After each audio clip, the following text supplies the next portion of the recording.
स्वाध्यायः परमः। Doctor Baba Saheb Ambedkar open university.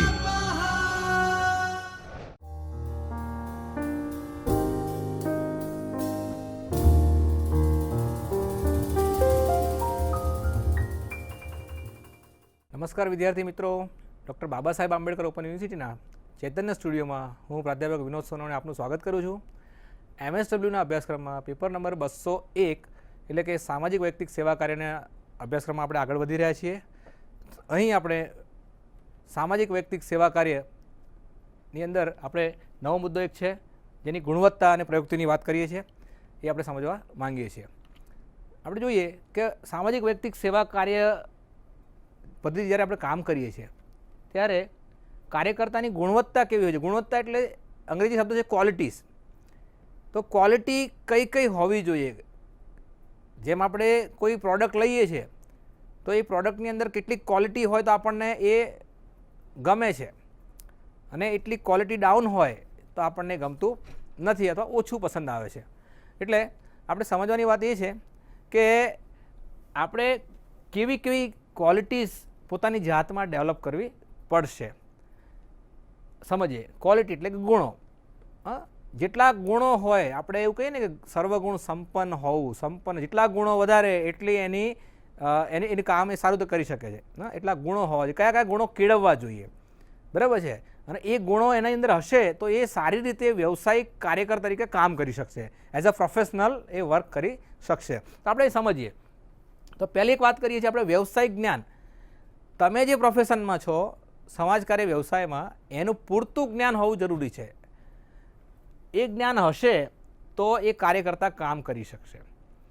એટલે હવે આપણે પ્રશ્ન એ થાય કે જ્ઞાન, કયું જ્ઞાનને ક્યાંથી મેળવવું, કઈ રીતે મેળવવું, એ જ્ઞાન શું છે એ સમજવું પડશે। તો હવે અગત્યની વાત એ છે કે આ જ્ઞાન એ પુસ્તકોમાંથી મળશે। આપણે જે ભણીએ છીએ અભ્યાસક્રમ MSWમાં, એ MSWમાં આપણે જે અભ્યાસના જે વિષયો ભણી રહ્યા છીએ એ વિષયોમાંથી આપણને જ્ઞાન મળે છે। એ જે પુસ્તકો આપણે ભણીએ છીએ એ આપણને જ્ઞાન આપે છે। એટલે એ જે સિલેબસ આપણે અભ્યાસ ભણીએ છીએ એ આપણે જ્ઞાનનો વિષય છે। તો વ્યવસાયિક જ્ઞાન એટલે કહેવાનો મતલબ એ છે કે તમે જે પ્રોફેશનલ અભ્યાસક્રમ કરી રહ્યા છો, વ્યવસાયિક અભ્યાસક્રમમાં ભણી રહ્યા છો, એનું પૂરતું જ્ઞાન આપણને હોવું જોઈએ। એટલે આપણે જ્યારે પેપર ભણીશું તો એ પેપરના દરેક મુદ્દાની સમજણ આપણી અંદર હોવી જોઈએ। એટલે આપણે એ જ કહેવા માંગીએ છીએ કે વ્યવસાયિક જ્ઞાન, આ વ્યવસાય શું છે એનું જ્ઞાન આપણને હોવું જોઈએ। એટલે સમાજકાર્યના સિદ્ધાંતો, સમાજકાર્યની થિયરીઓ, સમાજકાર્યની અંદર જે આપણે જે કંઈ ભણીએ છીએ પ્રોફેશનલ સોશિયલ વર્કમાં, તો એ બધી જ્ઞાન આપણી પાસે સૈદ્ધાંતિક જ્ઞાનનો એક પાયો મજબૂત હોવો જોઈએ। તો એ એક સારો ગુણ કહેવાય। જો સમાજ કાર્યકર પાસે આ જ્ઞાન નહીં હોય તો એ વ્યવસ્થિત કામ નહીં કરી શકે, બરાબર છે। તો એક એ વાત છે। બીજી એક વાત કરે છે વ્યવસાયિક કુશળતાઓ। કુશળતા એટલે શું? તો કે કોમ્યુનિકેશન સ્કિલ મહત્ત્વની કુશળતા છે, રાઇટિંગ સ્કિલ અગત્યનું છે, રિપોર્ટ રાઇટિંગ સ્કિલ અગત્યની કુશળતા છે। તો આવી કેટલી સ્કિલ જોઈએ છે। સંબંધ સ્થાપનની કુશળતા, કે તમે જ્યારે કોઈ વ્યક્તિને મળો છો તો તમારા અને એની વચ્ચે એક રિલેશન બેલેન્સ કરવાની કુશળતા। જો બીજી કોઈ વ્યક્તિ અન્ય વ્યક્તિને મળશે જે સમાજ કાર્ય નથી ભણેલી તો એ જલ્દીથી સંબંધ ઊભો નહીં કરી શકે। જ્યારે આપણે કોઈની સાથે એકવાર બે વાર મળીશું તો આપણે એક રિલેશન ડેવલપ કરી શકીશું। તો એક કુશળતા છે કે સંબંધો ઊભા કરવાની કુશળતા, એ મહત્ત્વની કુશળતા છે। એ કઈ રીતે આવશે? તો એ પ્રેક્ટિસથી આવશે। તમે જ્યારે ફિલ્ડવર્ક કરવાના છો ત્યારે ધીરે ધીરે આવશે। તો એક ગુણ મહત્ત્વનો છે, આપણે કેળવવાનો છે વ્યવસાયિક કુશળતા તરીકે। તો આવી ઘણી બધી કુશળતાઓ છે। મેં વાત કરી તમને સંદેશાવ્યવહારની કુશળતા, કોમ્યુનિકેશન સ્કિલ, રિપોર્ટિંગ સ્કિલ, બરાબર, સંબંધ સ્થાપનની સ્કિલની આપણે વાત કરી ગયા। એવી એડવોકસીની સ્કિલ કહી શકીએ। આપણા સેવાર્થીના સંદર્ભમાં આપણે એડવોકસી કરીએ, વકીલાત કરીએ, એની એક મહત્ત્વની સ્કિલ છે। મીડિયેટર તરીકેનો એક મહત્ત્વનો ગુણ છે, આપણે મધ્યસ્થી તરીકે રહીને આપણે મદદરૂપ થઈએ છીએ। તો આવી કેટલીક કુશળતાઓ કેળવવાની છે। બીજી એક વાત છે વ્યવસાયિક મૂલ્યોની સમજ, વેલ્યુઝ, પ્રોફેશનલ વેલ્યુઝ। વ્યવસાયિક મૂલ્યો, મૂલ્ય એટલે શું આપણે સમજીએ। તો આપણે સમાજ વિજ્ઞાનના સંદર્ભમાં જઈએ તો સમાજ કાર્યના સંદર્ભમાં વિચારીએ તો મૂલ્ય એટલે કે સમાજની આદર્શ બાબતો। એમ વ્યવસાયની એક આદર્શ બાબતો છે દરેક વ્યવસાય। આપણે જોઈએ સમાજમાં કે પ્રમાણિકતા એક મૂલ્ય છે, પ્રમાણિક હોવું જોઈએ, આ એક મૂલ્ય છે, પ્રમાણિક હોવું જોઈએ। હવે પ્રમાણિક બધા જ છે એવું જરૂરી નથી, પણ પ્રમાણિકતાને પામવાનો પ્રયત્ન આપણે બધા કરીએ છીએ કે ના ભાઈ પ્રમાણિક તો હોવું જોઈએ। એટલે આપણા ઘરમાં કદાચ આપણે 100% પ્રમાણિક ના હોય પણ પ્રમાણિકતામાં આપણા અંદર હોવી તો જોઈએ જ। અને અપ્રમાણિક વર્તન થાય તો આપણને ડર તો લાગે અથવા ન ગમે. એટલે કહેવાનો મતલબ એ છે કે પ્રમાણિકતા એક મહત્વનું મૂલ્ય છે. તો આપણે હવે સમજીએ કે વ્યવસાયિક મૂલ્ય એટલે શું છે. તો વ્યવસાયિક મૂલ્યનો અર્થ એવો જ થાય કે તમે જે વ્યવસાયમાં આગળ વધી રહ્યા છો, પ્રોફેશનમાં, સોશિયલ વર્કમાં, તો સોશિયલ વર્કના મૂલ્યો શું છે? તો સોશિયલ વર્કના મૂલ્યો એ જ છે કે સેવાર્થીને આદર આપવો એ મહત્વનું મૂલ્ય છે. દરેક વ્યક્તિ વિશિષ્ટ છે, વિશ્વાસને પાત્ર છે. એટલે ચોર પણ તમારી સામે આવે તો તમારા માટે એ મોસ્ટ ઇમ્પોર્ટન્ટ પર્સન છે. એને હલકી નજરે જોવાની જરૂર નથી કે આ તો આરો ચોર છે ને આને ખરાબ કામો કરે, એ નથી જોવાનું. આપણા માટે વિશિષ્ટ વ્યક્તિ છે. તો આ શું થયું? સમાજ કાર્યનું મૂલ્ય થયું. ઓકે, દરેક વ્યક્તિ આદરને પાત્ર છે. વિશિષ્ટ તો છે જ, આદરને પાત્ર, એનો રિસ્પેક્ટ જાળવવાનો છે. એટલે કોઈને પણ આપણે જુદી રીતે જોતા નથી, આદર આપીએ છીએ, રિસ્પેક્ટ આપીએ છીએ. એટલે આ બધી જે ગુણો છે, આ બધી માન્યતાઓ છે, એ આપણા મૂલ્યોમાં આવે છે. અને એ મૂલ્યો જેણે કેળવેલા છે એ ચોક્કસ સારી રીતે કામ કરી શકશે. એટલે એ મહત્ત્વનો ગુણ છે કે આપણે દરેક વ્યક્તિને વિશિષ્ટ સમજીએ છીએ, દરેક વ્યક્તિને જુદો ગણીએ છીએ. મેં બે શબ્દો વાપર્યા, દરેક વ્યક્તિ આદરને પાત્ર છે, દરેક વ્યક્તિ વિશિષ્ટ છે. હવે આદર આપીએ એ દરેક વ્યક્તિ છે એ સારી છે એવું માનીને આપણે આદર આપીએ છીએ, પણ વિશિષ્ટ એટલે વિશિષ્ટનો અર્થ એવો થાય કે દુનિયાની દરેક વ્યક્તિ છે ને એ એકબીજા કરતાં જુદી છે. એટલે એક ઘરના બે સગા ભાઈઓ હોય ને એ પણ જુદા જ હોય છે. એક જ ઘરના સગા ભાઈઓ જુદા હોઈ શકે. એવી તો આપણે એવું કઈ રીતે કહી શકીએ કે બધા સરખા છે? એટલે દરેક વ્યક્તિ જુદી છે, એને જુદી રીતે ટ્રીટ કરવી જોઈએ. એટલે આપણે ઘણીવાર એવું કહેતા હોઈએ કે ભાઈ કોઈ અમુક સમુદાય હોય, આપણે ત્યાં દેવી પૂજક સમુદાય છે. હવે દેવી પૂજક શબ્દ પહેલાં વાઘરી શબ્દ આપણે વાપરતા હતા. હવે ઘણીવાર એમ કે આ તો પેલા વાઘરી જેવા છે. આ ઉદાહરણ આપણે ખરાબ રીતે નથી વાપરતા, એટલે કોઈ આને ખોટી રીતે ના જોવું જોઈએ. પણ હું એટલું કહીશ કે આ એક સમાજમાં એક માન્યતા એવી પ્રવર્તેલી હોય તો એનો મતલબ એવો નથી કે બધા જ લોકો ખરાબ છે. ધોરણ 10માં અથવા ધોરણ 5 નાના છોકરાની વાત કરીએ પ્રાથમિક શિક્ષણમાં, કે 5મા ધોરણમાં વિદ્યાર્થીઓનો ક્લાસ છે અને એમાં શિક્ષક એમ કહે છે કે અમારા 5Bના વિદ્યાર્થી છે ને યાર આ બહુ બધા તોફાની છે. તો એનો મતલબ એવો થયો કે શું 5Bના બધા જ વિદ્યાર્થી તોફાની છે? તો બધા વિદ્યાર્થી તોફાની નથી. તો શિક્ષકની માન્યતા જુદી છે, પણ જ્યારે સમાજ કાર્યકર બેઠો હોય તો સમાજ કાર્યકર શું કહેશે? દરેક વ્યક્તિ વિશિષ્ટ છે. આ 5Bની અંદર પણ તોફાની વિદ્યાર્થી છે, 80% હોઈ શકે, 90% હોઈ શકે, પણ સાહેબ એમાં પણ 2% વિદ્યાર્થી સજ્જન તો છે, સારા તો છે જ, હોશિયાર છે, ભણવા આવે છે. એટલે બધાને સરખા ન ગણવા. દરેક વ્યક્તિ વિશિષ્ટ છે, દરેકને જુદી રીતે જુઓ, એ વાત આપણે એ કરીએ છીએ. એ મગજમાં લઈને ચાલવાનું છે આપણે. એટલે આપણે એ કહીએ છીએ ઘણીવાર આપણે એવું કરતા હોઈએ છીએ, આપણે સમાજમાં એવી માન્યતા હોય.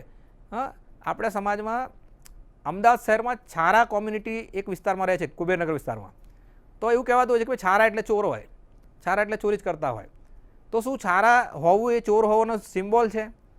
પણ છારામાંથી પણ ઘણા સારા વકીલો બનેલા છે, છારામાંથી પણ ઘણા સંગીતકારો છે. એટલે કહેવાનો મતલબ એ છે કે કોઈ એક લેબલ લાગેલું હોય એટલે બધા સરખા માનવું નહીં. બરાબર છે? એટલે બધાને એક લાકડી હાંકીને, જેમ પેલા ગધેડા હોય ને એનો માલિક હોય અને એક લાકડી બધા ગધેડાને હાંકતો હોય, તો એના માટે તો ગધેડા જ છે. પણ આપણા માટે સમાજની દરેક વ્યક્તિ ગધેડા જેવી નથી, વિશિષ્ટ છે. દરેક વ્યક્તિ જુદી છે, દરેકના વિચારોની ક્ષમતા જુદી છે, દરેકનું કુટુંબનું જુદું છે, દરેકનો વારસો જુદો છે. દરેક વ્યક્તિ જન્મે છે ને ત્યારે એનો વારસો નક્કી થઈ જાય છે. આપ જાણો છો બધા કે X ને Y રંગસૂત્રો હોય, એના બંને ભાઈઓના સરખા હોતા નથી. અને માટે એનો સ્વભાવ જુદો હોય છે, રંગ જુદો હોય, આંખોનો રંગ જુદો હોય, ચામડીનો રંગ જુદો હોય, બરાબર છે, બોલવાની છટા જુદી હોય, ગુસ્સો આવે, સ્વભાવ પણ જુદો હોય. એક ભાઈ બહુ હસમુખો હોય તો બીજો બોલતો જ ના હોય, ચૂપચાપ રહેતો હોય. એક ભાઈ એવો હોય કે જે હોશિયાર હોય ભણવામાં, તો બીજો ભાઈ જે છે એ ભણવામાં હોશિયાર ના પણ હોય. આવું કેમ થયું? કારણ કે એના રંગસૂત્રો જુદા છે. એટલે કહેવાનો મતલબ એ છે કે જ્યારે ઘડતર જ જુદું થયેલું છે, પાયો જ જુદો છે એક કુટુંબના સભ્યોનો પણ, તો તમે આખા સમાજને કઈ રીતે એમ કહી શકો કે બધા સરખા છે? એટલે દરેક વ્યક્તિ જુદી છે, આપણે સમજવાનું છે.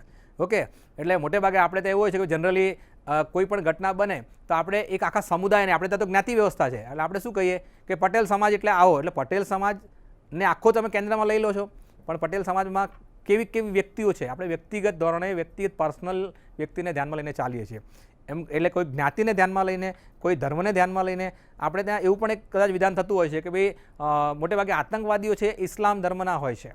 તો શું ઇસ્લામ ધર્મના બધા આતંકવાદીઓ છે એવું કહેવાય? ના કહેવાય. પણ એવું હોઈ શકે કદાચ મેક્સિમમ એમાંથી આવતા એવું આપણે ચિત્ર દેખાતું જે હોય, આપણે એમાં સેન્સિટિવ મુદ્દા છે, આપણે એને અડવા માંગતા નથી. અહીંયા માત્ર ઉદાહરણ તરીકે ચર્ચા કરીએ. પણ કહેવાનો મતલબ એટલો જ છે આપણે કે સમજવા એ માંગીએ છીએ કે દરેક વ્યક્તિ જુદી છે, એની સાથે પર્સનલી બેસવું પડશે, ચર્ચા કરવી પડશે, એના શું પ્રશ્નો છે સમજવું પડશે અને એ વિશિષ્ટ છે એને અલગ રીતે ટ્રીટ કરવો પડશે. એ ગમે તે સમાજમાંથી આવતો હોય, ગમે તે ધર્મમાંથી આવતો હોય, ગમે તે જ્ઞાતિનો હોય, તો એને એ જ્ઞાતિની રીતે ટ્રીટ કરવાની જરૂર નથી. એને જ્ઞાતિનો સિમ્બોલ એ ધર્મનો છે એટલે એ ખરાબ જ હોય એવું માનવાની જરૂર નથી. અમુક જ્ઞાતિમાંથી આવતો એટલે એવો જ હશે એવું માનવાની જરૂર નથી. એટલે એ જે વાત છે એ મૂલ્યોની સમજ આવે છે. એ આપણને વેલ્યુઝ આપણને આપણું સમાજ કાર્ય શીખવાડે છે. એ આપણે સમજવાનું છે. એટલે અહીંયા જે આપણે ચર્ચા કરીએ, અહીંયા ધર્મ જ્ઞાતિની ચર્ચા નથી. હું અગેન સ્પષ્ટતા કરી દઉં કે અહીંયા કોઈ ધર્મ, કોઈ જ્ઞાતિ કે કોઈ એની ચર્ચા કે એને આપણે બ્લેમ કરવા માંગતા નથી. પણ આપણે એટલું કહેવા માંગીએ છીએ કે આખો ધર્મ, આખી જ્ઞાતિ કે આખો સમાજ એ જો કદાચ સારો કે ખરાબ હોય તો આપણે એ રીતે જોવા માંગતા નથી. એ સમાજશાસ્ત્ર કે બીજા વિષયોમાં જે ચર્ચા થતી હોય, પણ અહીં સમાજ કાર્યમાં આપણે એ સમાજનો એક વ્યક્તિ, એક એકમ એ અગત્યનો છે અને એનો આપણે અભ્યાસ કરીએ છીએ. અને એ કેવો છે, એ વિશિષ્ટ છે, બરાબર છે, એ આપણે સમજવા માંગીએ છીએ. એક અગત્યનો બીજો મુદ્દો છે ગુણવત્તાની રીતે કે વ્યવસાયિક આચારસંહિતા પ્રમાણેનું વર્તન. આચારસંહિતા, કોડ ઓફ એથિક્સ, આપણે જે અભ્યાસ કરી રહ્યા છે એ પ્રોફેશનલ અભ્યાસક્રમ છે, વ્યવસાયિક અભ્યાસક્રમ છે. અને વ્યવસાયના દરેક વ્યવસાયના એથિક્સ હોય છે, જેને ગુજરાતી શબ્દ છે આચારસંહિતા. આચારસંહિતાનો અર્થ એવો થાય કે તમારે એક વ્યવસાયિક વ્યક્તિ એઝ અ પ્રોફેશનલ તમારે કેવું વર્તન કરવું જોઈએ.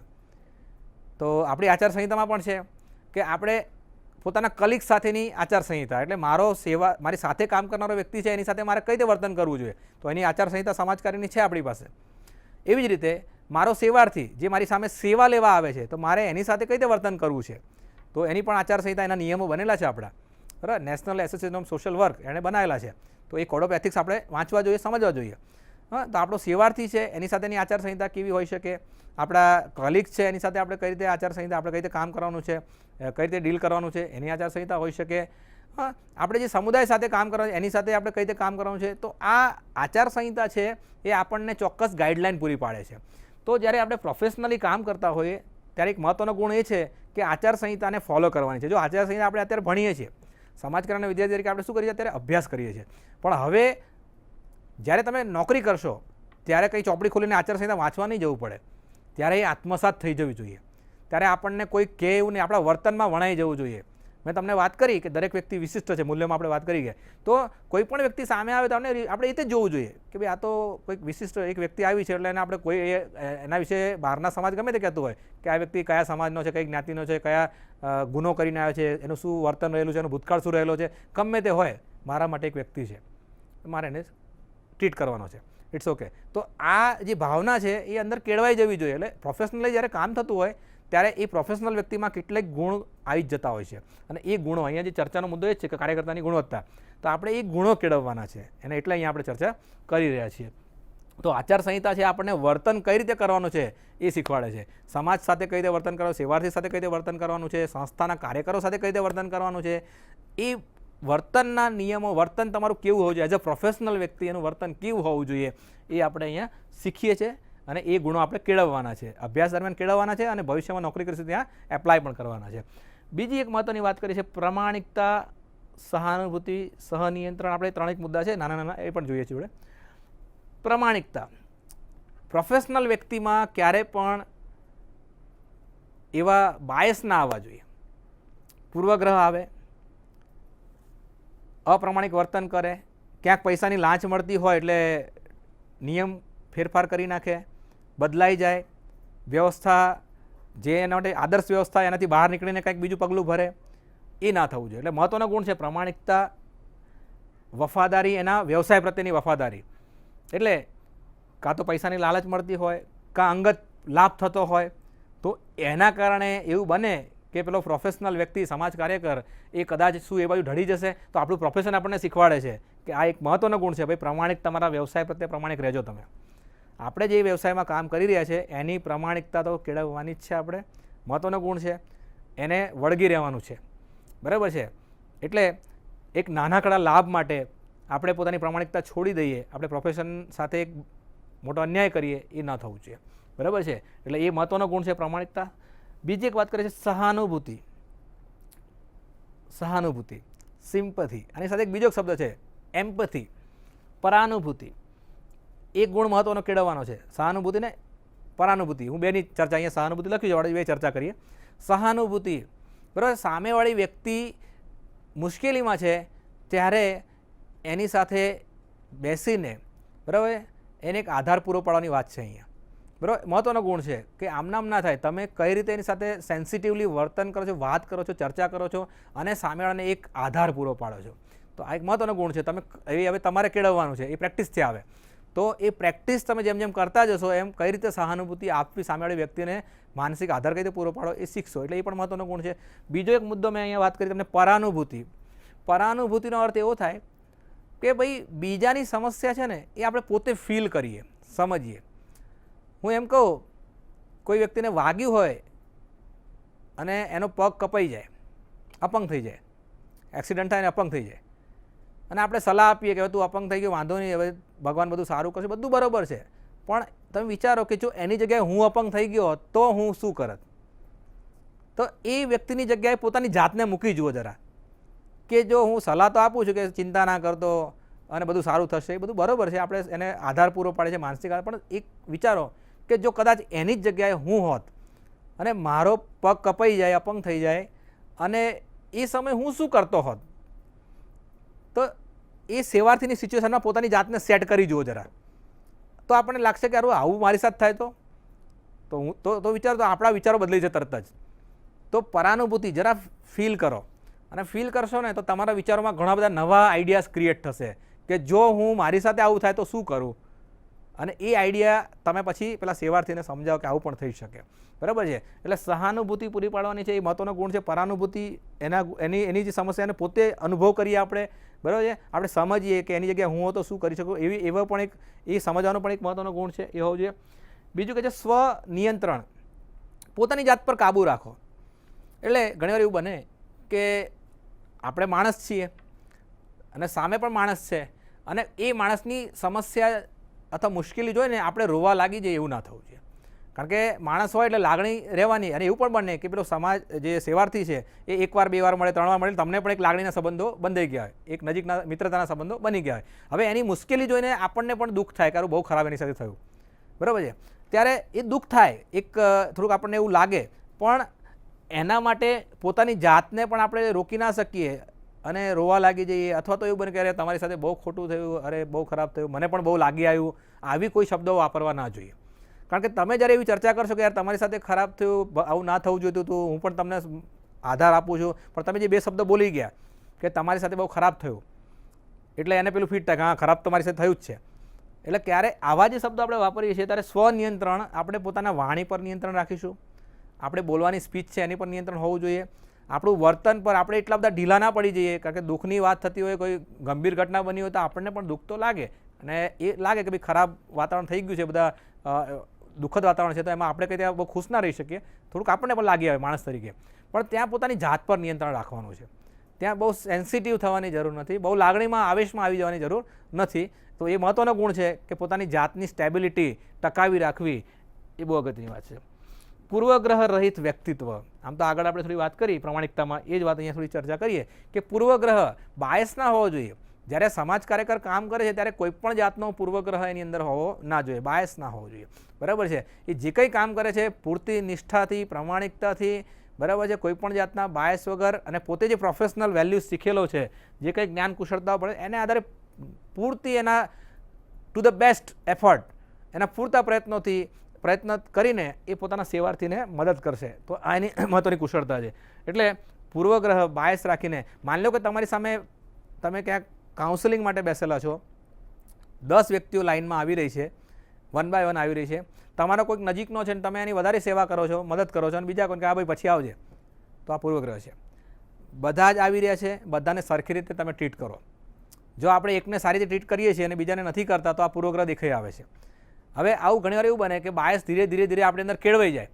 હા, એટલે આપણે જ્યારે પ્રેક્ટિસ કરતા હોઈએ, 1 વર્ષ 2 વર્ષ આવું જ આપણે કરતા રહીશું તો આપણને ખબર નહીં હોય કે આપણે એ આપણા વર્તનમાં પરિણામ હશે. આપણે સાદી ભાષામાં કહીએ તો 21 વાર, 21 દિવસ અથવા 21 વખત જ્યારે એકની એક વસ્તુ રિપીટ થાય ને તો એ ધીરે ધીરે વર્તનમાં પરિણમે છે. ખોટું બોલવાની આદત 1 વાર પડી, 2 વાર પડી, 3 વાર પડી તો એવું થશે કે આપણે એક સમય એવો આવશે કે ખોટું બોલવું તો હવે વ્યાજબી જ છે ને, અને એ પછી વારે વારે ખોટું બોલવાની આદત પડી જાય. નાના બાળકોમાં પણ થાય.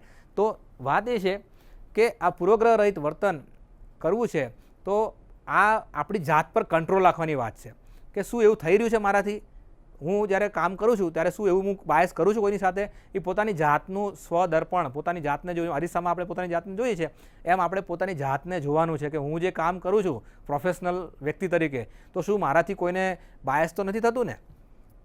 આ પોતાની જાતને જોવાનું છે અને એ જોયા પછી આપણને એવું લાગે ના ના એવું થાય છે તો એમાંથી આપણે બહાર નીકળી જવું છે. એ આ ગુણની વાત આપણે એ ગુણવત્તા, એ કુશળતા છે, બરાબર છે, એ એમાંથી બહાર નીકળવાની વાત છે. જો એવું નથી થતું તો વેરી ગુડ, બરાબર, અને હવે ન થાય ભવિષ્યમાં એ પણ આપણે કાળજી લઈશું, પણ જો એવું થાય છે તો આપણે એમાંથી બહાર નીકળવું છે, એ વાત કરીએ છીએ, બરાબર છે. સન્માન આપીશું, દરેકને સન્માન આપવાની વૃત્તિ હોવી જોઈએ આપણી પાસે, બરાબર છે. બીજી વાત છે જિજ્ઞાસા, કેટલાની વાત છે, બરાબર છે, આપણે સમજીએ. જિજ્ઞાસા વૃત્તિ, જાણવાની જિજ્ઞાસા હોવી જોઈએ.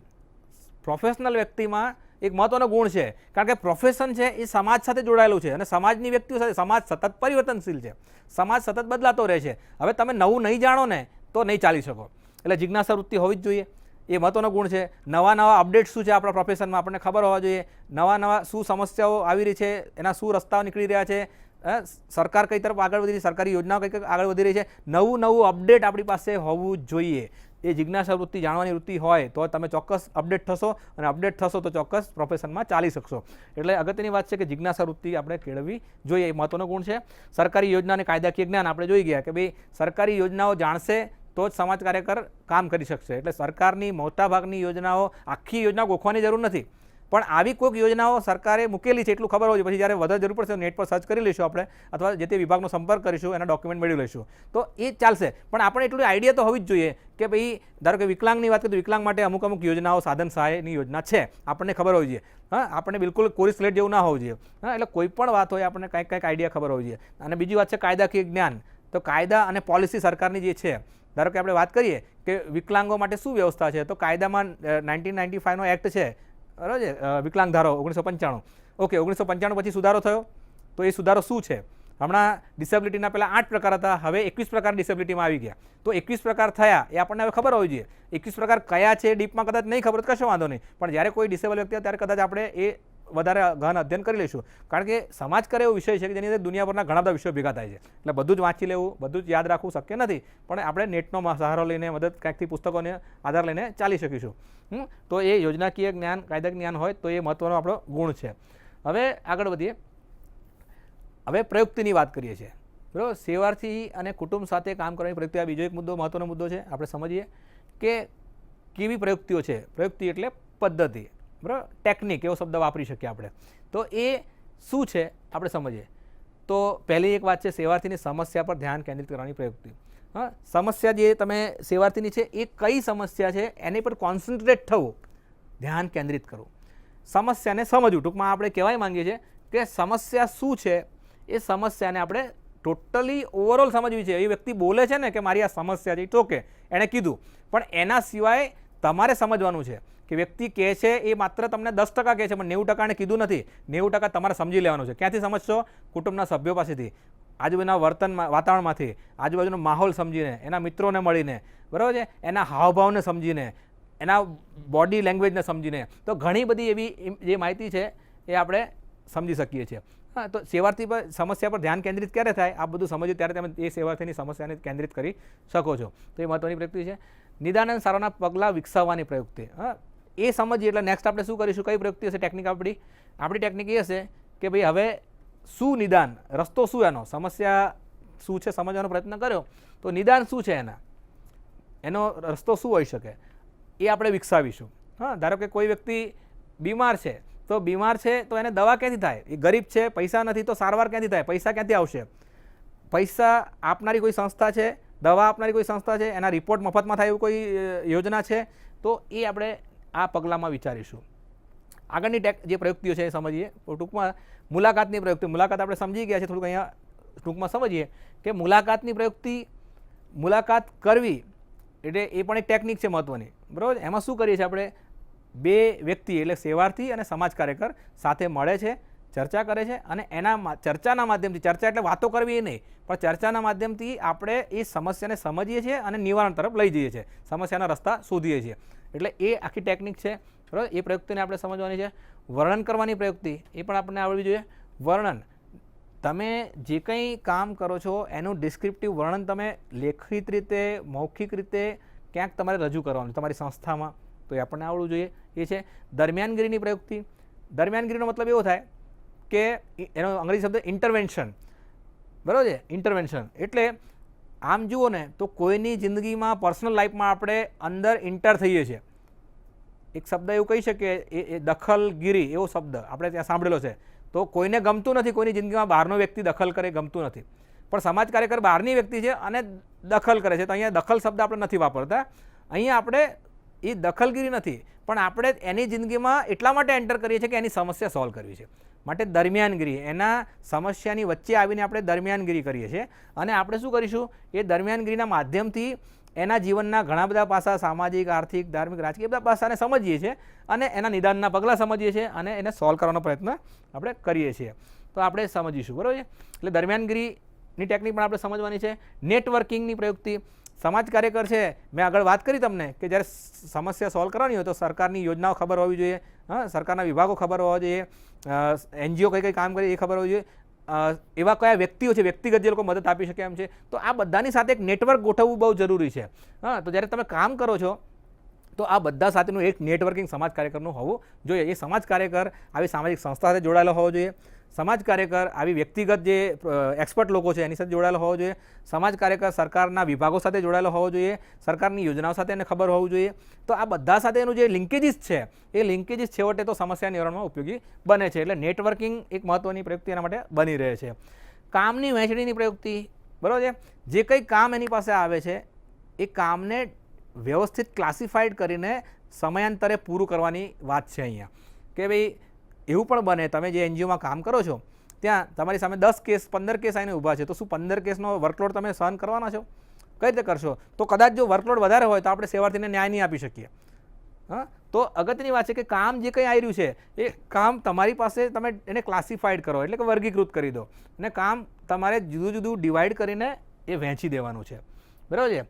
અને એ વહેંચીને એને ચોક્કસ તમારા ભાગે આવતું કામ તમારે કરવાનું છે. એક્સપર્ટ કોઈ હોય તો એને કામ સોંપી દેવાનું છે. ધારો કે હું એમ કહું કે ભાઈ આપણે મેડિકલ ફિલ્ડના માણસ નથી અથવા સાયકેટ્રિક, બરાબર છે, મનોચિકિત્સા આપણો વિષય નથી, એ MD સાયકેટ્રિસ્ટનો વિષય છે, પણ એવું વિષય છે તો એને એ સોંપી દો, એ ત્યાંથી દવા કરશે, બધું કરશે, પણ આપણે તો કાઉન્સેલિંગ જ કરીશું માનસિક આરોગ્યમાં, બરાબર છે. તો જ્યાં જેને એક્સપર્ટની જરૂર છે એને કામ સોંપી દો, એટલે કામ ડિવાઈડ કરી દો અને એક્સપર્ટને સોંપી દો અને એ એનો રસ્તો કરે. એક વ્યક્તિથી કામ ના થાય. એટલે એવું માનવું નહીં કે સમસ્યા નિવારણ એકલો સમાજ કાર્યકર જ કરી શકે. એની સાથે જોડાયેલા ઘણા બધા લોકો જોડાય છે, સંસ્થાઓ જોડાય છે, વ્યક્તિઓ જોડાય છે અને એ સમસ્યા, સેવાર્થીની સમસ્યા સોલ્વ થાય છે. ઓકે, એ છે. હવે આગળ વધીએ. વ્યક્તિગત પરામર્શની પ્રયુક્તિ. પરામર્શ આપણે જોઈ ગયા આગળ. કાઉન્સેલિંગ ટેકનિક છે, કાઉન્સેલિંગના માધ્યમથી આપણે એને ચર્ચા કરીએ છીએ અને સમસ્યા નિવારણ કરીએ છીએ. એનાથી આગળ વધીએ આપણે વિરોધાભાસી સ્થિતિમાં રસ્તો કાઢવાની પ્રયુક્તિ. વિરોધાભાસી સ્થિતિ, બરાબર છે. વિરોધાભાસ એટલે સરળ નહીં પણ એની વિરોધી બાબત, બરાબર છે. એવું બને કે તમે કોઈ જગ્યાએ કામ કરો છો અને એ જગ્યાએ તમારા કરતાં કોઈક વિરોધી વિચારવાળા લોકો રહેલા છે, વિરોધી સંસ્કૃતિવાળા લોકો રહેલા છે, તમારા વિચારોને સમજીએ એવા લોકો ત્યાં નથી. તો આપણે શું કરીશું? આપણે એવા વિરોધી વ્યક્તિઓની વચ્ચે રહીને, બરાબર, આપણે રસ્તો કાઢવો છે. ઘણીવાર તમે સારું સમજાવો છો પણ એને ગમતું નથી એ લોકોને, તો ત્યાં એને સમજાવતા તમને આવડવું જોઈએ, બરાબર. આપણે વિરોધ કરવા જતા નથી, આપણે હંમેશા સેવાર્થીને મદદ કરવા જઈએ છીએ, સેવાર્થીની સમસ્યા નિવારણ કરવા જઈએ છીએ. એટલે વાત એ છે કે ભાઈ વિરોધ, લોકો આપણને વિરોધી સમજે પણ આપણે વિરોધી નથી, આપણે તો એના મદદરૂપ કરવા. તો એ વિરોધી પરિસ્થિતિની અંદરથી રસ્તો કઈ રીતે કાઢીશું આપણે? લોકો આપણને સમજતા થાય. તમે કામ સારું જ કરવા ગયા છો, લોકોને એવું લાગે. એક નાનું ઉદાહરણ આપીએ કે રેશન કાર્ડનું કોઈનું ફોર્મ તમે ભરવા જાઓ અને લોકો એમ કહે છે કે ભાઈ અહીંયા તો પહેલાં 2-5 લોકો આવ્યા હતા, રેશન કાર્ડના ફોર્મ ભરી ગયા, 50-50 રૂપિયા લઈને ગયા છે, આજ સુધી પાછા આવ્યા નથી. હવે આવો અનુભવ થયો હોય તો નેક્સ્ટ ટાઈમ એ લોકો ક્યારેય રેશન કાર્ડના ફોર્મ કે વિધવા સહાયના ફોર્મ ના ભરે, કારણ કે એમને ખરાબ અનુભવ થયો છે. એટલે આપણા વિશે એક વિરોધાભાસી વાતાવરણ જ્યારે ઊભું થયેલું હોય તો ત્યાં આપણે એને સમજાવીશું, કાઉન્સેલિંગ કરીશું, તમારા પ્રત્યે એક વિશ્વાસ ઊભો થાય, સંબંધ સ્થાપન કરીએ, આપણે એક વિશ્વાસ સંપાદન કરીએ અને ચોક્કસ આ વિરોધાભાસી વાતાવરણને બદલવાનું કામ કરીશું. એ મહત્ત્વની પ્રયુક્તિ છે. વ્યૂહાત્મક મૂલ્યાંકનની પ્રયુક્તિ. તમે જે કંઈ કામ કરો છો એ કેવું થઈ રહ્યું છે એનું મૂલ્યાંકન આપણે કરવું જ પડશે. એ મૂલ્યાંકન કરીશું, એના આધારે આપણે ચોક્કસ આપણે કામ આગળ સારી રીતે વધારી શકીશું. એટલે મૂલ્યાંકન પણ એક મહત્ત્વનો મુદ્દો છે આપણા માટે. મૂલ્યાંકન આપણે કરીશું તો જ આપણું જાતનું મૂલ્યાંકન કરીશું, આપણા કામનું મૂલ્યાંકન કરીશું, સેવાર્થીનું પણ મૂલ્યાંકન કરીશું અને એના આધારે આપણે ચોક્કસ સારી સેવા પૂરી પાડીશું. એટલે મૂલ્યાંકન પણ એક મહત્ત્વની પ્રયુક્તિ છે. તો મિત્રો, આ બધી પ્રયુક્તિ સામાજિક વૈયક્તિક સેવા કાર્યની પ્રયુક્તિ આપણે જોઈ ગયા, બહુ ટૂંકમાં આપણે જોઈ ગયા, પણ આ બધા જ વિષયોને તમે વાંચજો, સમજજો અને આ પ્રયુક્તિઓ જે છે એ ટેકનિક તરીકે તમે ફિલ્ડમાં વાપરજો. આપણે જ્યારે એ ટેકનિકની ચર્ચા ત્યાં ફિલ્ડમાં જઈને લોકો સાથે કામ કરીશું ત્યારે ધીરે ધીરે તમને શીખવા મળશે અને ભવિષ્યમાં તમે ચોક્કસ આ પ્રયુક્તિના આધારે તમે સેવા સારી રીતે પૂરી પાડી શકશો. તો આશા છે તમે ચોક્કસ આ વસ્તુને સમજ્યા હશો મિત્રો, અને આના આધારે તમે ભવિષ્યમાં સારી સેવા સમાજને પૂરી પાડશો એવી આશા રાખું છું. આભાર. નમસ્તે.